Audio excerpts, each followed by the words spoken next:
Hi there, it's Karen at Corrie Paper Crafts, independent Stampin' Up demonstrator in Central Scotland. Welcome to today's Festive Friday project, and it's this gift box here. It's a narrow gift box, but still quite roomy for whatever you want to put in it.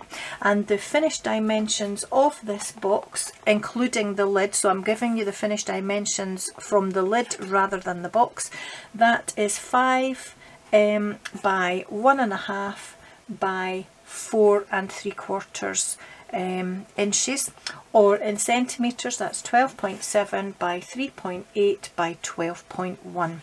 So obviously the box will be just very small, slightly smaller than that, but that's the dimensions including the lid on top. So I made this box using Pacific Point cardstock, and it's not a colour I use very often at all, so it was a good chance to use it because that's one of the colours in this beautiful DSP. And this is a Snowflake Splendour 12 by 12 pack of DSP, which I'll show you just in a second. And I did my sentiment using Pacific Point ink onto balmy blue cardstock, which is one of the colours in the pack. So I'll quickly show you the papers just now. They're just gorgeous. 12 sheets, 6 designs, each with 2 sheets, and double-sided as always, so lots of colours there. You can see Night of Navy, balmy blue, and Highland Heather just for starters. This is quite, it looks like a bit of a sort of nebula type, outer space type look. Lovely big snowflakes here, and I believe that some of these snowflakes match the dies as well, which I don't currently have. I like this one as well. So really pretty. That looks like Misty Moonlight actually, and I think Misty Moonlight is one of the colours in the pack, which I'll tell you just in a second. So hopefully that's stopping the glare if I put my hand there. We have Balmy Blue, Coastal Cabana, Highland Heather, Misty Moonlight, Night of Navy, Pacific Point, Pool Party and Whisper White. So quite a lot of colours in there. So I'm going to stick with this sheet of designer series paper for the lid, but I'm going to use a different colour for the base. I'm not sure how this will look because it's very blue, this paper, but we'll soon find out. For the base you'll need a piece of cardstock measuring 8 by 11 minus 1/16. So when you measure it up to the 8 inches, just take it back a 16th, and when you measure it up to 11, take it back a 16th. So your finished cardstock should measure 7 15/16 by 10 15/16. And in centimetres you want to cut your cardstock to 27.8 by let me have a look, 20.2 centimetres. I daren't show you the bit of paper with my measurements on, it's shocking. I really need to get them written in a notebook, which I used to do and I've got a bit untidy. And for the lid you'll need a piece of cardstock which measures 9.5 by 6 inches, or in centimetres, oh gosh, what is that now in centimetres? Let me tell you right now. I'll just cheat and use my trimmer. So 9.5 inches is 24.1 by 15.2 centimetres. I've not written that down, so I'll need to write that down once I'm finished. So the DSP panels that you're going to need 2 which measure 4 7/8 by 2 1/8, or 12.4 by 5.4 centimetres. You're going to need 1 piece which measures 4 7/8 by 1 3/8, or 12.4 by 3.5 centimetres, and 2 smaller pieces which measure 2 1/8 by 1 3/8, which is 5.4 by 3.5 centimetres. So let's do some scoring. The scoring is really quite easy for both the base and the lid, so we'll start off with the base.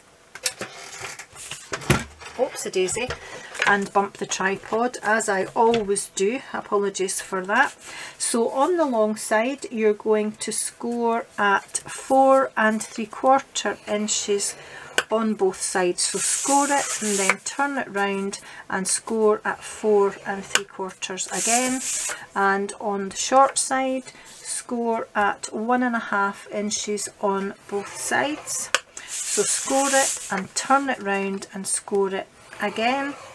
So in centimetres for the long side, that is 12.1 centimetres, turn it round and score at 12.1 again.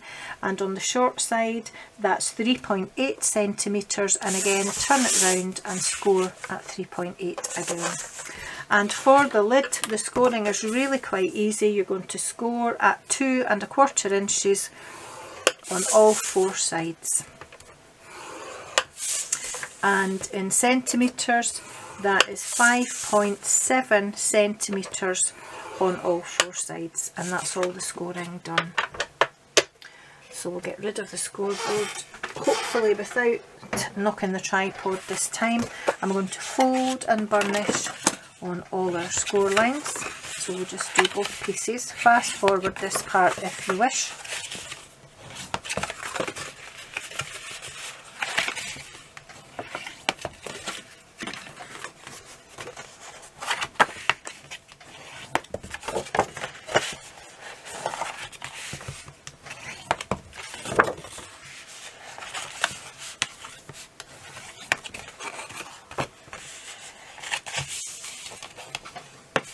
There we go. So let's start with the base for the cutting. So we'll put the lid to the side just now. So with the shorter sections, or the narrower sections, top and bottom, what we're going to do is we're going to cut up those score lines to that horizontal score line, just like so, and then wedge in to that smaller section there. And do the same on the other side. So cut up the score lines on both sides.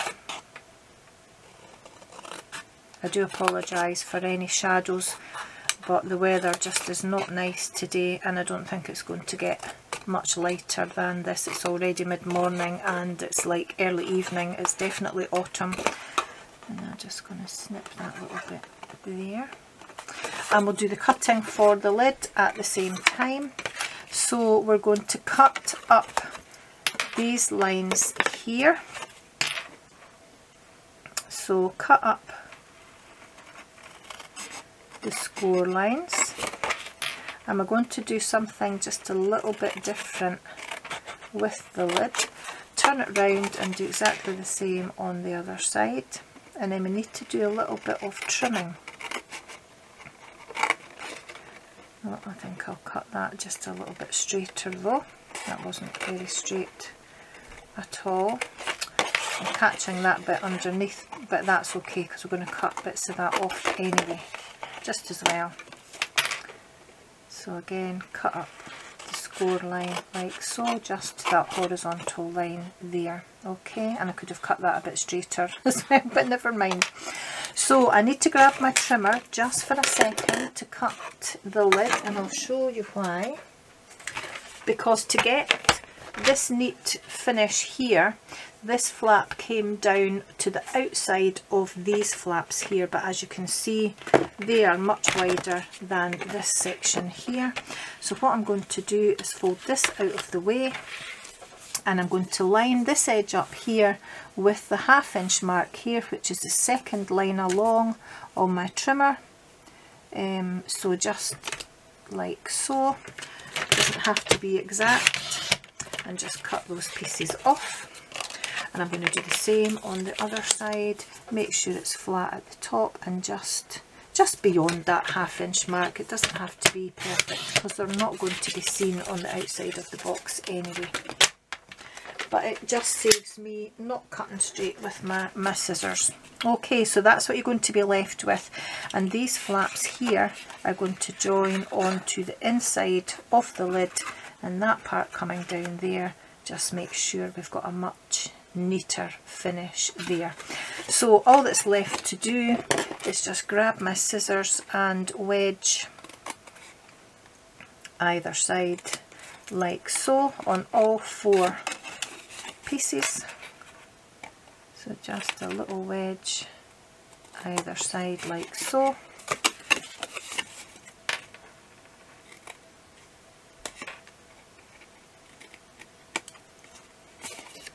Oops, there we are, and the last one. Okay, so before we do anything else and to give it time to dry, what I'm going to do now is add my designer series paper onto my lid. If I can get a hold of it, but I can't pick it up. And I've got all my cut pieces, all my little wedges from the box on top of it. So if you have a directional paper, remember that this lid, that's the up and down way on the lid, if you like. So your pattern needs to have the top at here and the bottom here, and depending on what way you want it to be facing with the lid, if it's directional, you just need to make your choice as to where you're going to put that on the top part. So I think we'll start off by adding the top part, and I'm just going to use, I'm going to leave it flat actually to put my glue on. Come on glue, it is a new bottle, so I don't know why it's not playing.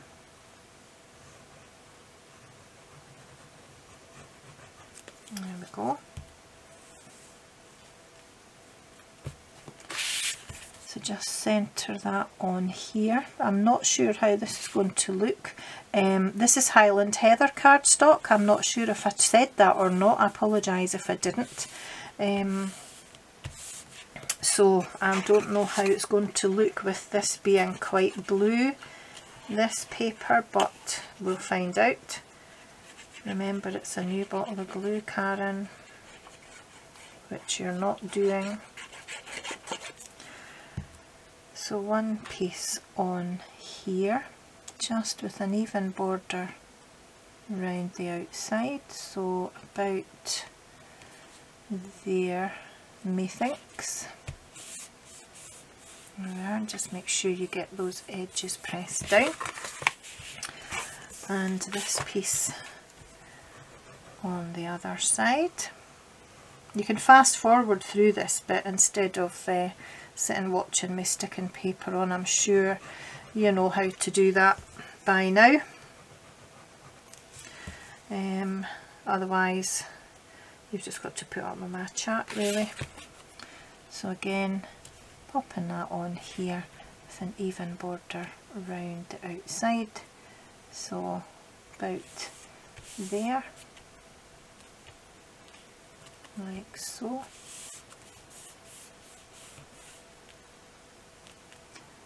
There we go. And then the last two pieces go on those side panels. I'll pick this up, I think, just to make it a bit easier. Come on glue. Oops, there we go.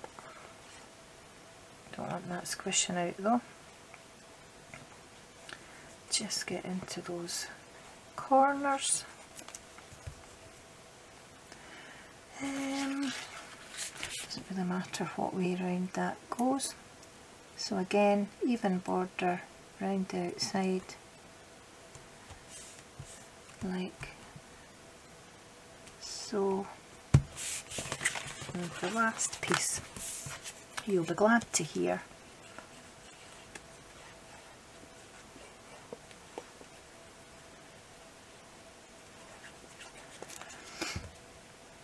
I think I'll put the Highland Heather colouring to the bottom and just make sure that's not looking so even, but then I did cut that bit a bit squint, so we'll just skip over that. And then I'm going to come in with my Stampin' Seal Plus and just add some tape to all 4 of these sections here, and see if we can stay friends for the duration of this project. So far so good. I might have tried to get that a bit closer to that score line though, so there we are. And then what we're going to do is just make sure we don't have any tape overlapping at the edges. Fold it back on itself if you do. And then I'm just going to bring this straight edge, or not so straight in some cases, to this folded edge here, like we normally would put a box lid together, but this is just ever so slightly different because of the shape of the lid, hence the trimming that we had to do. So we need to make sure that we accommodate for the fact that I cut that a bit squint, but once it's together you don't really notice. And the straight edge to the folded edge on this side, and last one, straight edge to folded edge on this side here. There we are. And I'm just going to bring in my paper folder and just make sure that I give those a press down, especially at that outside edge. And that's my box lid made. So I don't mind that on the Highland Heather, it's not too bad at all. So we'll put that to the side, and we're going to join the box together as well. Now what I want to do is I want to join these to the outside of one panel like so, and then the other panel is going to join up round the outside like that as well. So I think I'll put it together that way. But what I'm going to do is I'm just going to trim very, very slightly on both of these outside edges, just like so, but a tiny, tiny bit, just so that I don't get any overlap at the top of my box, but I'm not taking a lot off at all. There we are. So I need to remember that it's those parts that I trimmed and I'm just going to trim a little bit off the corner at the bottom as well, so that it fits together better, and you'll see why just in a minute. So just a little corner off of there as well, not a lot at all. So I'm going to add some glue, and I'm going to use my liquid glue again onto these wedged sections here, like so, and the same on here. And remembering which pieces I trimmed, I'm just going to bring those up and just make sure, if you can see this because of the lighting, that that straight edge goes down to that fold there, and I'll just give that time to stick together. But the liquid glue gives you room for manoeuvre, it gives you that wiggle room that we always talk about. So I'll just give that a press, and I'll give it a little burnish with my paper folder to make sure that that stays stuck. And the same with this one. Get this edge out of the way for now. Bring that straight edge to that fold and just make sure that that's butted right up to that folded edge inside. Pop it down and just make sure that I press that into place and give it a press down with my paper folder.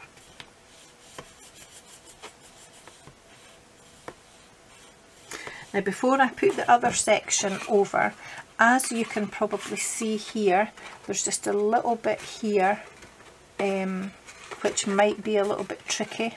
So again, I'm going to just snip a little bit off of that corner at the bottom just to meet that triangular section there, tiny amount, and the same on this side here. As you can see, there's just a little bit, I'll do it on the inside, a little bit here that might stop it going together comfortably, so I'm just going to give that a little snip as well. And then that should make sure that this fits much nicer together and you don't have any overlap from the bottom or from the inside to the outside, if that makes sense. So I'm going to add some liquid glue to the side panels here, making sure that I'm happy with the glue at the top edge. Don't put it all over your grid paper though, Karen. And just make sure that that's not going to squidge out at the top.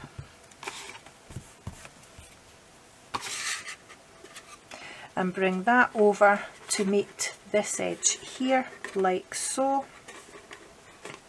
so that that's a nice neat finish. There we are, and just bring it over as far as you need to so that you've got a nice straight finish there. Pop it down, give it a bit of a rub inside, and just use your paper folder to pop those together. So you've got no overlap at the top here, but your corners match perfectly, and you've got a nice edge down here. And the same again with this side, just making sure that you don't put too much glue so that that squidges out, but I want to make sure I do have enough at that top edge to hold it together.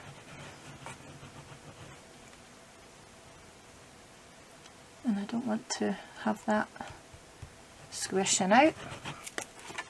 And again, just bring that up and manoeuvre it into place. The glue does give you some wiggle room, as we call it, and just make sure you get a nice neat finish.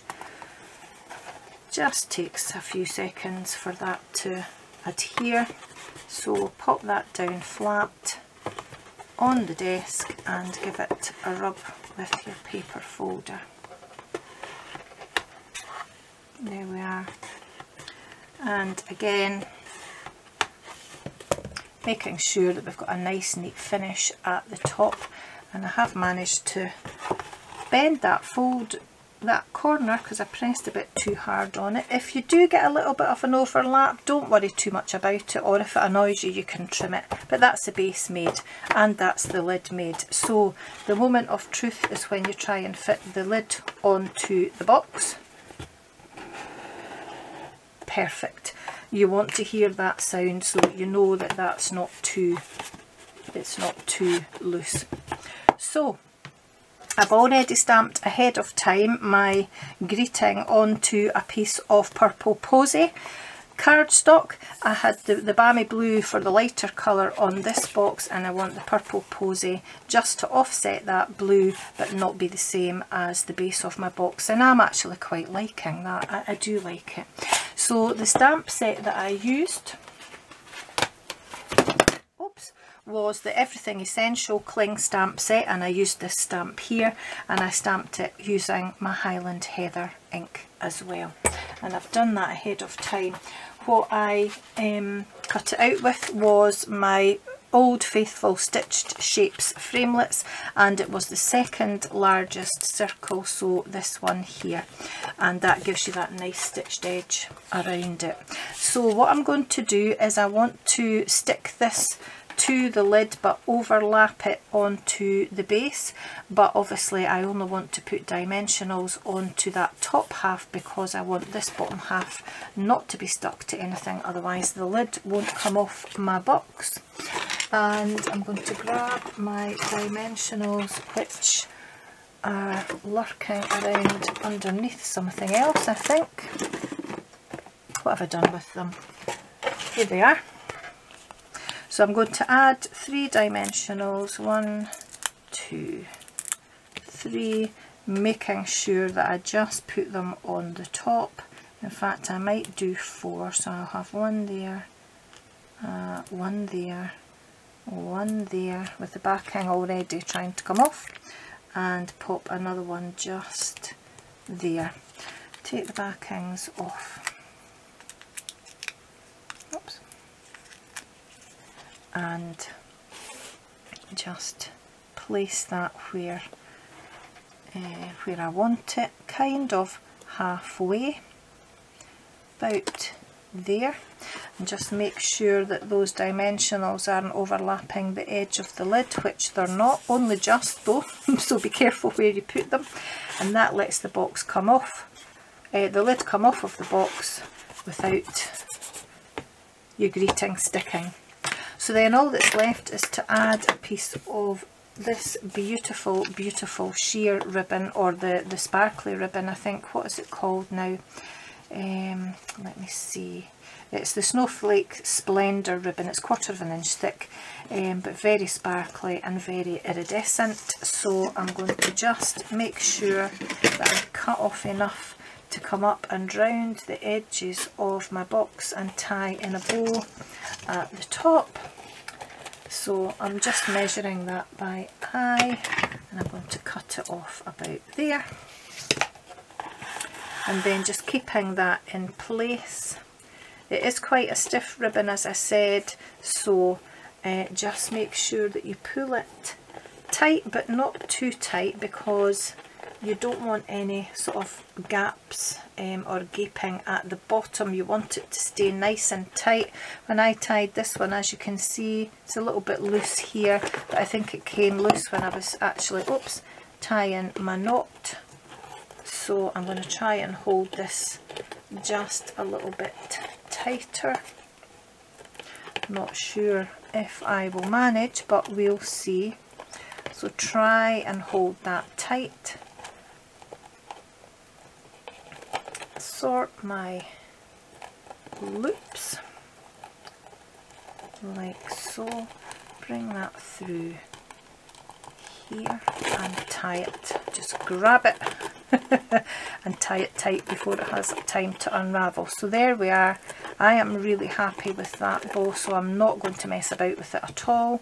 So I'm just going to trim the edges on the tails here, and I'm really happy with that.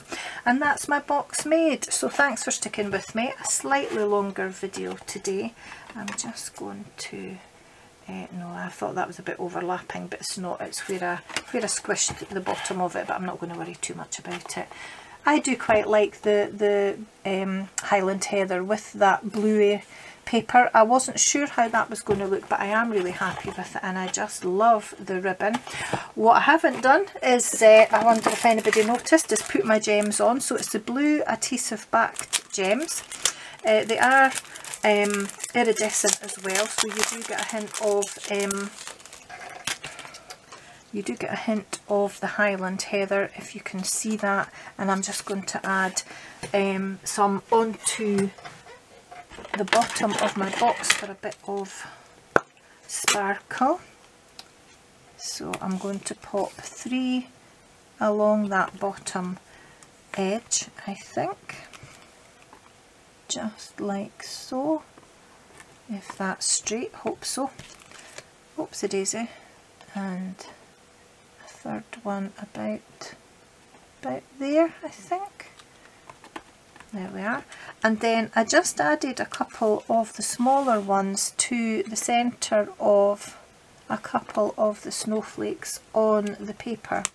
So I'll put one in the middle of there and one in the middle of there, and I think we'll add a third one just in the middle of that snowflake there. I don't want it to feel left out, so that just adds a little bit of sparkle as well.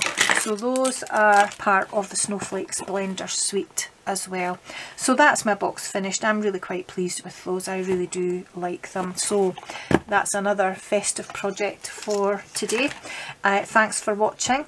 The description bar below at some point will have a link to a blog post to go with this.